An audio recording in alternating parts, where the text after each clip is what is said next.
right now I think there's two types of police officers. Police officers that have smartphones and police officers that want a smartphone and just haven't got one yet. So I pretty much everybody that working in law enforcement today knows how good a tool a smartphone is.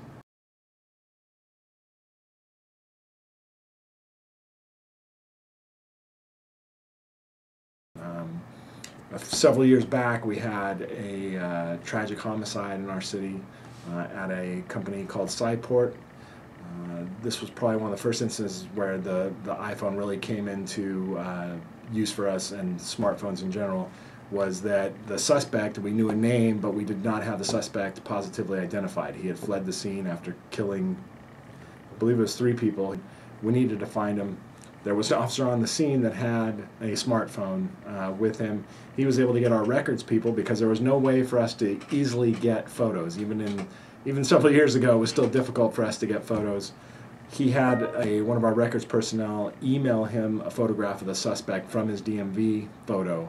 We were able to then take that, show that to some of the witnesses and say, is this the subject? Right from the iPhone, they were able to say, yes, that's the homicide suspect you're looking for, and we had positive identification within minutes of the crime happening, which in the past would have taken us a much longer time.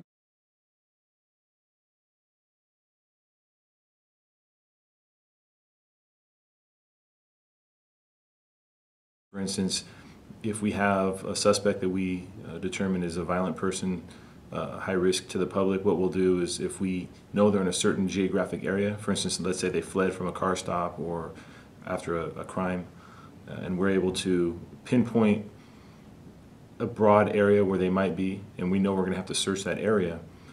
A lot of officers have the capability to bring up fire maps on their phones and look at specific addresses and where they are in relation to other addresses. If you can imagine 2 streets back to back, and each street has houses that butt up against each other. Well, that requires 2 search teams, one for each set of houses, each row.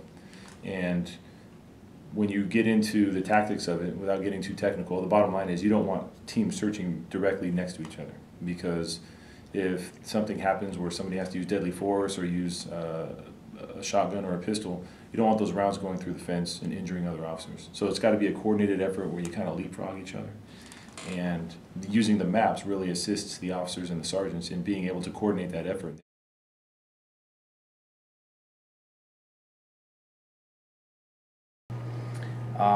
We use smartphones and iPads and anything else that's electronic that allows us to get the information at our fingertips quickly all the time.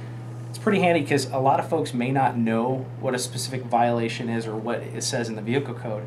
And so if you're doing an enforcement action, you have someone stopped on the side of the road and they want sort of clarification, you can actually give that to them, and these devices help quite a bit.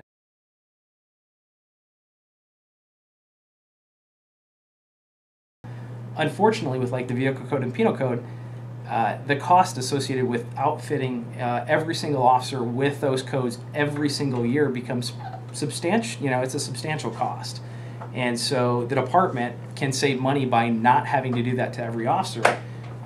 When an officer has an iPad or a smartphone, they can have the electronic version of those, and the cost is a quarter of the amount it would be for an actual physical book version of it.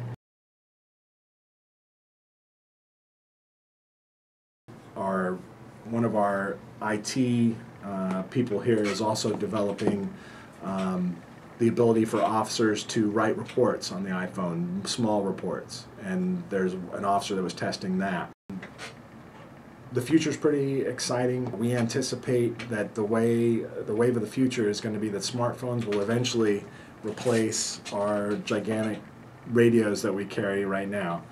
We can just guess at what it's going to be like, but if you watch any sci-fi television show about the future of law enforcement, it seems that those things are happening.